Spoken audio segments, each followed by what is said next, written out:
السلام علیکم ورحمۃ اللہ وبرکاتہ۔ بسم اللہ الرحمن الرحیم۔ سامعین و ناظرین، شکاری اور اس کے 3 بیٹوں کی کہانی کا ترجمہ چل رہا تھا، جس کے 2 ویڈیو آپ کے سامنے پیش کیے جا چکے ہیں۔ آج کا ہمارا یہ ویڈیو اسی کہانی کا مابقیہ کا ترجمہ ہے، تو آئیے ترجمہ شروع کرتے ہیں۔ بسم اللہ الرحمن الرحیم۔ وَلَكِنَّ شِهَابَ لَمْ يَلْتَفِتْ لِسُخْرِيَّةِ أَخَوَيْهِ وَوَاصَلَ حَيَاتَهُ، اور لیکن شہاب نے توجہ نہیں دی اس کے دونوں بھائیوں کی مذاق کی طرف، اور لیکن شہاب نے توجہ نہیں دی اس کے دونوں بھائی کی مذاق کی طرف۔ وواصل حیاتہ، اور اس نے جاری رکھا اس کی زندگی کو۔ واصل یواصل مواصلتاً، اس کا معنی ہوتا ہے جاری رکھنا۔ فکان یصید السمک مع اخویہ، پس وہ شکار کرتا تھا مچھلیوں کا اس کے دونوں بھائیوں کے ساتھ۔ وَيَقُومُ بِأَغْلَبِ الْعَمَلِ، اور وہ اکثر عمل انجام دیتا تھا۔ اغلب بمعنی اکثر، اور اکثر کام وہ انجام دیتا تھا۔ وَفِي نِهَایَةِ الْيَوْمِ يَتَنَازَلُ لَهُمَا عَنْ كُلِّ نَصِيبِهِ مِنَ السَّمَكِ إِلَّا سَمَكَتَيْنِ لِعَشَائِهِ، اور دن کے اینڈ میں، نہایتن کا معنی اینڈ، آخر، دن کے پورا ہونے کا آخری وقت، اور دن کے آخر میں، اینڈ میں، وہ دستبردار ہو جاتا تھا ان کے لیے۔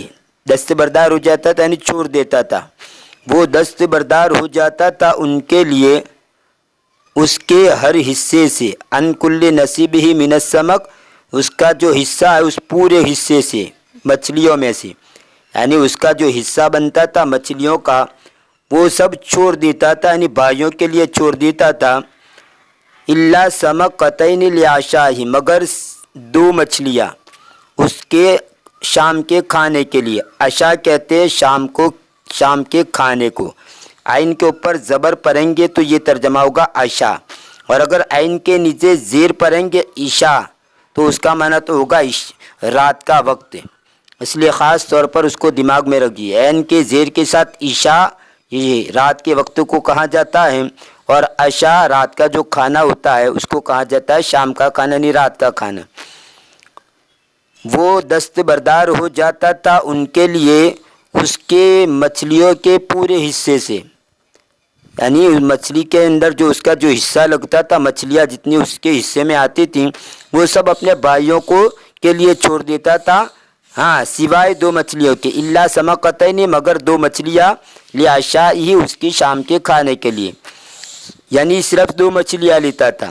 ثم ینام فی العراء، پھر وہ سو جاتا تھا ارا یعنی کھلا میدان، ارا کہتے ہیں کھلا ہوا میدان ہو اس کو، پھر وہ کھلے ہوئے میدان میں سو جاتا تھا۔ ثم ینام فی العراء، پھر وہ سو جاتا تھا کھلے میدان میں، امام باب الکوخ، جھونپڑی کے دروازے کے سامنے۔ اما الاخوان القاسیان، بہرحال 2 سنگدل بھائی، قسا یقسو، قسون، اس کا معنی ہوتا ہے سخت ہونا، اسی سے قاسن اسم فاعل کا صیغہ ہے، اور یہ قاسیان اس کا تثنیہ ہے۔ قاسن اور ال داخل کر دیا تو القاسی، اور پھر اس کا تثنیہ بنا دیا القاسیان، یعنی سنگ دل، بے رحم، سخت دل والا۔ اما الاخوان القاسیان، بہرحال 2 سنگ دل بھائی یعنی بے رحم بھائی، فلم یکن فی قلبہما شفقۃ علی اخیہما، تو ان کے دل میں ان کے بھائی کے اوپر کوئی ترس نہیں تھا، بس ان کے دل میں کوئی مہربانی، شفقتن کا معنی مہربانی، ترس، رحم دلی، پس ان کے دل میں رحم دلی یا ترس نہیں تھا ان کے بھائی پر، یہ شفقتن پڑھیں گے۔ بعض لوگ اس لفظ کو اردو کے اندر شفقت پڑھتے ہیں، تو خیال رہے، یاد رہے، وہ شفقت نہیں ہے، شفقتن ہے۔ وَنَسِيَا مَا أَوْصَاهُمَا بِهِ وَالِدُهُمَا، اور وہ دونوں بھول گئے وہ نصیحت جس کی ان کے والد نے ان کو کی تھی۔ اوصا کا معنی حکم کرنا، ہدایت کرنا، اور وہ بھول گئے وہ جس کی ان کے والد نے ان کو ہدایت دی تھی، یعنی جس چیز کی ان کے والد نے ان کو ہدایت دی تھی، یعنی یہ چھوٹے بچے کا، چھوٹے بھائی کا خیال رکھنا اور اس کے ساتھ اچھا برتاؤ کرنا۔ والد نے جو نصیحت کی تھی، ہدایت کی تھی، وہ بھول گئے۔ نسیہ ینسا کا معنی بھول جانا۔ اب وہ آگے وضاحت کر رہے ہیں، ماں کا یہ بیان ہے، من العنایت باخیہم الاصغر وان یکون عونا لہ، یعنی ان کے چھوٹے بھائی کا خیال رکھنا اور یہ کہ وہ ان دونوں ان کے لیے مددگار ہو۔ تو یہ ماں جو ہے، یہ ماں موصولہ، یہ یہاں سے یہاں تک کہ اس کی وضاحت ہے۔ اور وہ دونوں بھول گئے وہ جس کی ان کے والد نے ان کو ہدایت کی تھی، یا جن کا ان کے والد نے ان کو حکم دیا تھا۔ اب وہ کیا چیز ہے؟ یہ من بیانیہ، یعنی ان کے چھوٹے بھائی کی عنایت کا مطلب توجہ دینا، خیال رکھنا، یعنی ان کے چھوٹے بھائی کا خیال رکھنا اور یہ کہ وہ دونوں اس کے مددگار ہوئے۔ یہ بات، یہ نصیحت کی تھی، یہ ہدایت کی تھی باپ نے ان دونوں بھائیوں کو، لیکن وہ اس کو بھول گئی۔ وَصَارَ كُلُّ هَمِّهِمَا حَوْلَ نَفْسَيْهِمَا، اور ہمن کا معنی ہوتا ہے غم کے بھی ہوتا ہے، ہمن کا ایک معنی غم اور ہمن کا ایک معنی مقصد کے بھی ہوتے ہیں، اور ان کا پورا مقصد ہو گیا ان کی دونوں کی جانوں کے آس پاس۔ حولن کے میں کئی معنی آتے ہیں، حولن طاقت و قوت کو بھی کہا جاتا ہے، جیسے لا حول ولا قوت الا باللہ میں جو حول ہے اس کا معنی طاقت و قوت، اور ایک حولن کا معنی سال کے بھی ہوتا ہے، جیسے زکوٰۃ کی چیپٹر کے تحت حولان ہول بولتے ہیں، یعنی سال کا گزر جانا۔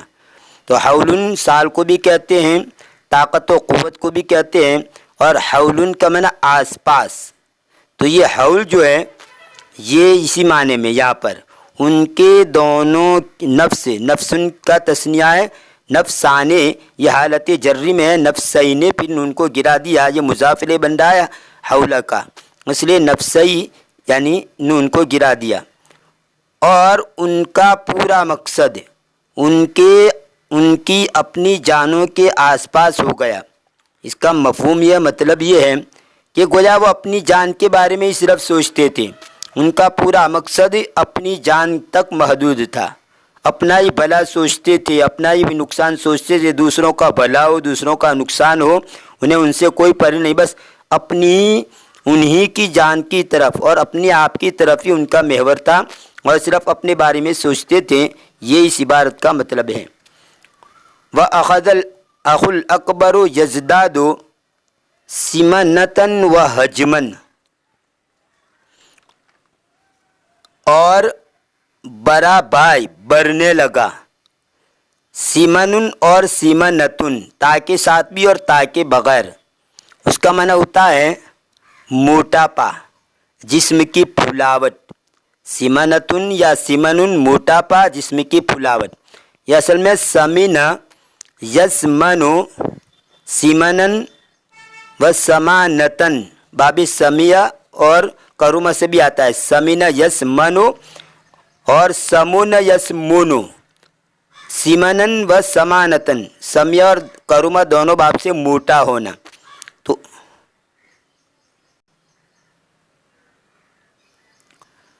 اور حجمن کا معنی سائز، حجمن کہتے ہیں سائز کو۔ اور بڑا بھائی بڑھنے لگا موٹا پن کے اعتبار سے اور سائز کے اعتبار سے، یعنی آئے دن وہ بڑھتا ہی جاتا تھا، موٹا ہی ہوتا جاتا تھا۔ سمینن، اسی سے سمینن کا معنی موٹا آدمی ہے، اس کو سمینن کہا جاتا ہے۔ اور بڑا بھائی بڑھنے لگا موٹاپن کے اعتبار سے اور سائز کے اعتبار سے، بے سبب نہمہ شدید، بے سبب نہمہ شدید للعقل، اس کی سخت لالچ کی وجہ سے، کھانے کے لیے اس کی سخت لالچ کی وجہ سے۔ نہمن یا نہمن لکھا ہوا ہے، اصل لفظ نہمن ہا کے زبر کے ساتھ آتا ہے، تو نہمن بھی ہے اور کہو یا نہمن کہو، حد سے بری ہوئی خواہش، کھانے کی حرص، لالچ، اسی سے النہم العلمی ہو، علمی شوق ہو، علمی شغف ہو، علم کی لالچ ہو تو اس کو کہتے ہیں النہم العلمی ہو۔ یہ بنا ہوا ہے نہم ینہم نہمن و نہامتن، کسی چیز باب سمیع سے کسی چیز میں حد سے زیادہ حرص و خواہش رکھنا۔ خیر تو یہاں پر ترجمہ یہ کریں گے بے سبب نہمہ شدید للعقل، اس کی سخت خواہش کی وجہ سے، کھانے کے لیے، یعنی بہت زیادہ کھانا کھاتا تھا، کھانے کا بہت ہی حریص تھا، اس کی وجہ سے وہ موٹا ہوتا جاتا تھا۔ وَالْأَخُ الْأَوْسَطُ يَزْدَادُ مَالًا وَخُبْثًا، اور درمیانی آدمی یہ بڑھتا جاتا تھا مال کے اعتبار سے اور بدطینتی کے اعتبار سے، یعنی گندگی کے اعتبار سے۔ خبثن کہتے ہیں بدطینتی، خباثت، گندگی، یعنی دل کی گندگی، اخلاق کی گندگی، کردار کی گندگی اس کو کہتے ہیں۔ اور درمیانی بھائی بڑھتا جاتا تھا مال کے اعتبار سے اور گندگی کے اعتبار سے۔ وَهُوَ يَحْتَالُ لِيُزَيِّدَ مَالَهُ بِأَيِّ وَسِيلَةٍ، اور وہ چال بازی اختیار کرتا تھا، وہ چال بازی اختیار کرتا تھا تاکہ وہ برائے اس کے مال کو، زیدہ یزید تزیدن کا معنی برانا، تاکہ وہ اس کے مال کو برائے بأی وسیلۃ، کسی بھی ذریعے سے، ثم یخفیہ عن الناس، پھر وہ اس کو چھپا دے لوگوں سے۔ وَعِندَمَا أَقْبَلَ الشِّتَاءُ بَرُدَ الْجَوُّ بَرْدًا شَدِيدًا، اور جس وقت موسم سرما آیا، شتاؤن کہتے ہیں موسم سرما کو، یعنی ٹھنڈی کے موسم کو، اور اس کی برخلاف صیفن موسم گرما کو کہتے ہیں، گرمی کے موسم کو۔ قرآن کریم کے اندر ہے رحلت الشتاء والصیف، آخری پاری کے اندر، تیسری پاری کے اندر جو آخری جو 10 صورتیں ہیں ان میں سورہ قریش کے اندر رحلت الشتاء والصیف، تو شتا موسم سرما ٹھنڈی کا موسم اور صیف موسم گرما گرمی کا موسم۔ صاد کے ساتھ صیف، اگر سین کے ساتھ پڑھیں گے صیف تو معنی ہوتا ہے تلوار، صاد کے ساتھ صیف موسم گرما اور سین کے ساتھ صیف یہ تلوار کو کہتے ہیں۔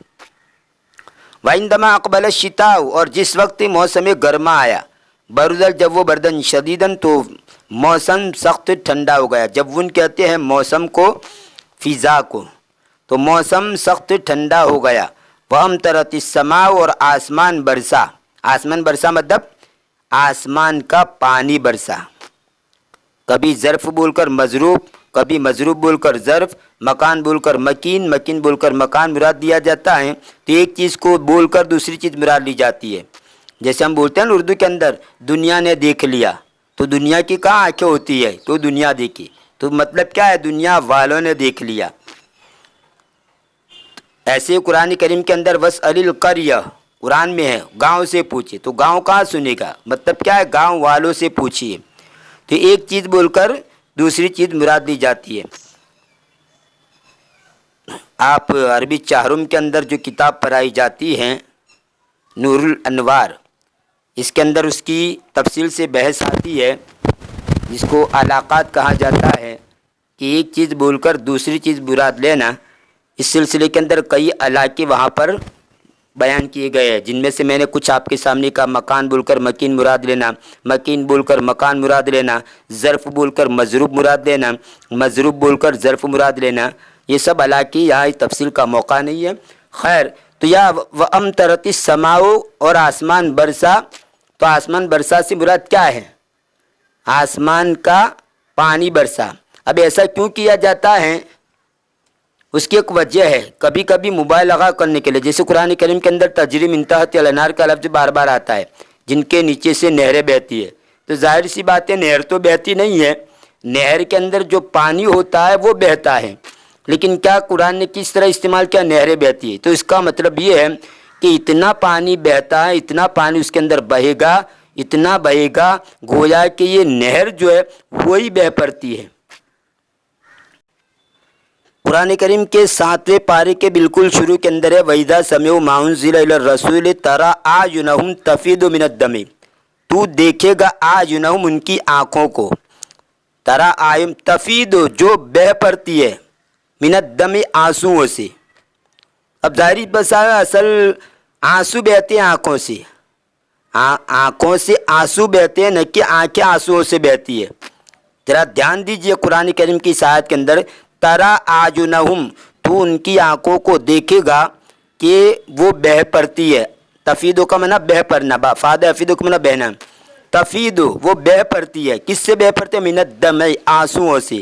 تو ہونا تو یہ چاہیے کہ آنسو بہہ پڑتے ہیں آنکھوں سے، لیکن قرآن نے کیا کہا؟ آنکھیں بہہ پڑتی ہیں آنسوؤں سے۔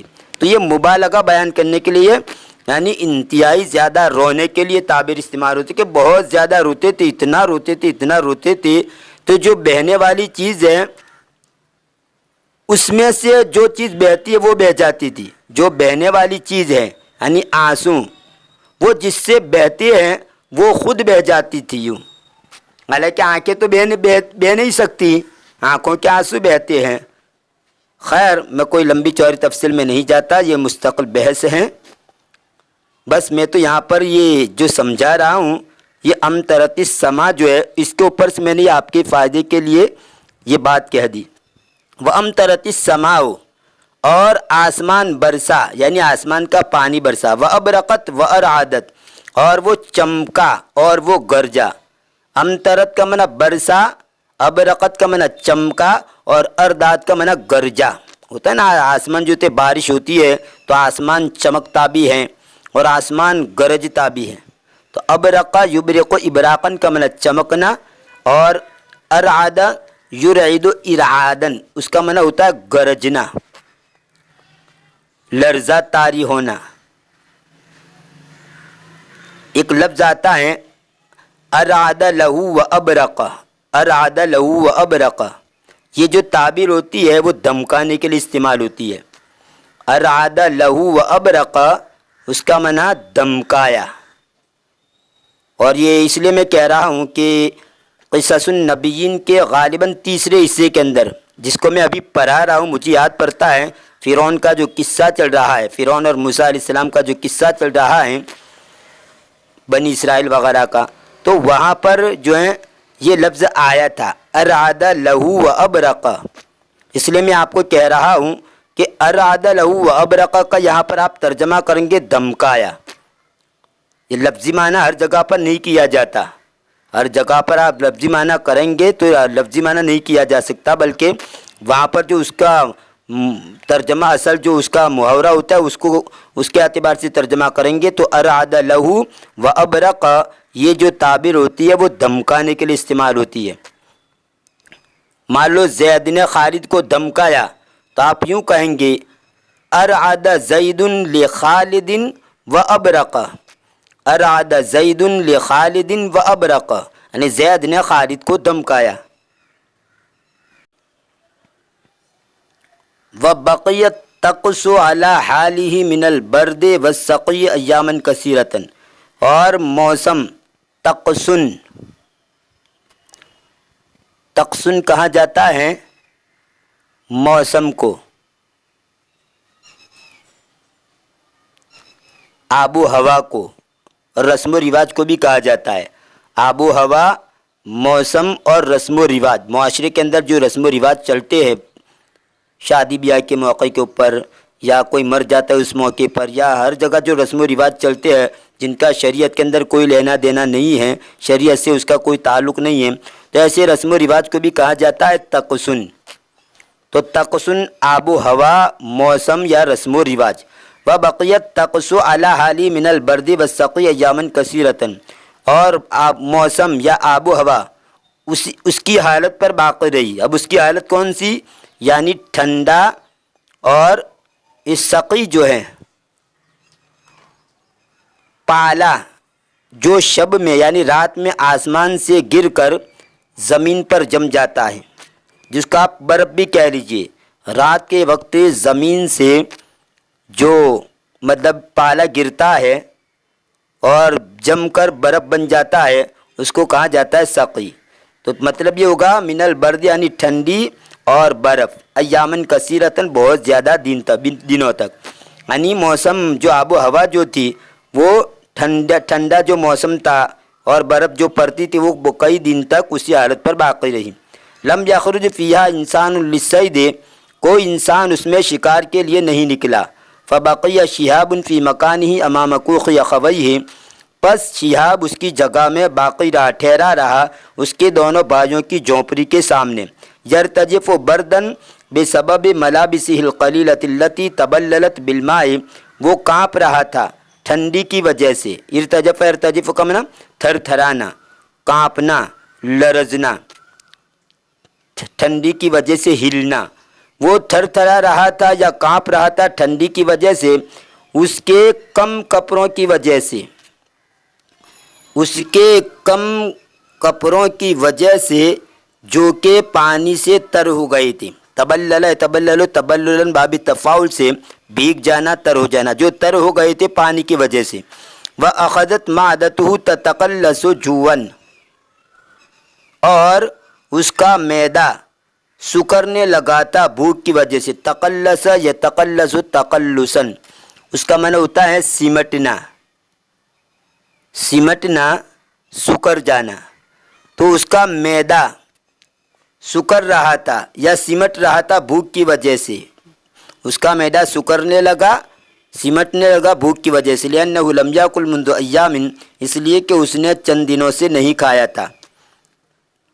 لِعَدَمِ خُرُوجِ لِلصَّيْدِ، اس کے شکار کے لیے نہ نکلنے کی وجہ سے، عدم کا معنی نہیں، اس کے نہ نکلنے کی وجہ سے شکار کے لیے۔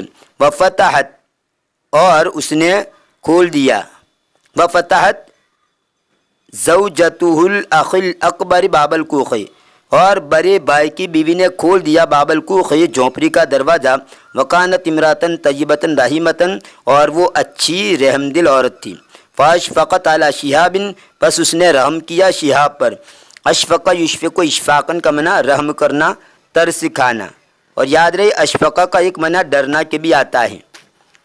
اشفق یشفق اشفاقن کا معنی ڈرنا کے بھی آتا ہے، اور ایک معنی اس کا مہربانی کرنا، مہربان ہونا۔ یہاں پر مہربانی ترجمہ کریں گے۔ بعض الفاظ کے ترجمے جو ہیں وہ ضدین کے بھی ہوتے ہیں، تو مہربانی کرنا اور ترس کھانا، اور ایک طرف ڈرنا بالکل اپوزٹ ہے، خوف کھانا۔ تو یہاں پر ترجمہ کریں گے مہربانی کرنا، مہربان ہونا۔ پس وہ مہربان ہو گئی شہاب پر، یعنی شہاب کے اوپر ترس کھایا۔ وَأَحْضَرَتْ لَهُ سَمَكَتَيْنِ مُمَلَّحَتَيْنِ، اور اس نے اس کے لیے دو نمکین مچھلیاں حاضر کی۔ مملحۃ، ملح یملح تملیحاً، اس کا معنی ہوتا ہے نمک لگانا کھانے کے اندر۔ تو یہاں ایسی مچھلیاں جس میں نمک لگا دیا گیا ہو، ایسی دو مچھلیاں وہ اس نے اس کے لیے حاضر کی۔ وَبَطَّانِيَّةً يَتَدَثَّرُ بِهَا، اور ایک کمبل۔ بطانیتن، یہ تا کے اوپر تشدید پڑھیں گے، بطانیتن، اور یا کے اوپر آپ تشدید بھی پڑھ سکتے ہیں اور بغیر تشدید کے بھی پڑھ سکتے ہیں، یعنی بطانیتن اور بطانیتن دونوں طرح صحیح ہے۔ وَبَطَّانِيَّةً يَتَدَثَّرُ بِهَا، اور ایک کمبل جس کو وہ اوڑے۔ تدثر یتدثر تدثراً، اس کا معنی ہوتا ہے خود کو چادر وغیرہ سے ڈھانکنا، کمبل یا چادر اوڑھ لینا۔ تو اس نے اس کو وہ یتدثر بہا، جس کو وہ اوڑھ لے۔ فاختطف منها زوجها السمكتين والبطانية غاضبا، بس اس کے شوہر نے اس سے چھین لیا۔ اختطف میں نے چھین لیا، بیوی نے تو دیا کی رحم کھایا، لیکن یہ بھائی کتنا سنگ دل تھا کہ اس کے شوہر نے اس سے چھین لیا دونوں مچھلیوں کو اور کمبل کو، غاضباً غصے ہوتے ہوئے، یہ حال بنے گا۔ وقال لها، اور اس نے اس کو کہا، یعنی بیوی سے کہا، هل جننتی ایتها المرأة نحن اولی بالسمكتين، کیا تو پاگل ہو گئی ہے یہ عورت، ہم زیادہ حقدار ہیں دونوں مچھلیوں کے. نملؤ بہما بطننا لنزداد شبعا، جس کے ذریعے ہم ہمارے پیٹ کو بھرے تاکہ ہم بھر جائے شکم سیری کے اعتبار سے. شبع شب اشبہ شبان کا معنی شکم سیر ہونا یعنی پیٹ بھر جانا، تاکہ ہم بھرے پیٹ بھرنے کے اعتبار سے مطلب یہ ہے کہ دونوں مچھلیاں کھائیں اور ہمارا پیٹ بھرے گا تو شکم سیر ہو جائیں گے. ہم بھر دیں ان کے ذریعے ہمارے پیٹ کو تاکہ ہم بھریں شکم سیری کے اعتبار سے. والبطانیۃ نتدثر بها، اور کمبل جس کو ہم ہوریں، جس کو ہم اوڑھ دیں. کیوں؟ لنزداد دفئن، تاکہ ہم گرمی کے اعتبار سے بھریں. دفئن کہتے ہیں گرمی کو، دفئن یعنی گرمی، سینک، ہر وہ چیز جو گرمی پہنچائے، دفئن. تو لنزداد دفئن تاکہ ہم گرمی کے اعتبار سے بھریں. یہ تھا شکاری اور اس کے تینوں بیٹوں کی کہانی کا ویڈیو نمبر 3. انشاءاللہ آنے والے ویڈیو میں ما بقیہ کا ترجمہ آپ کے سامنے پیش کیا جائے گا. تب تک کے لیے انتظار کیجیے. دعا میں یاد رکھیے. فی امان اللہ، الی اللقاء.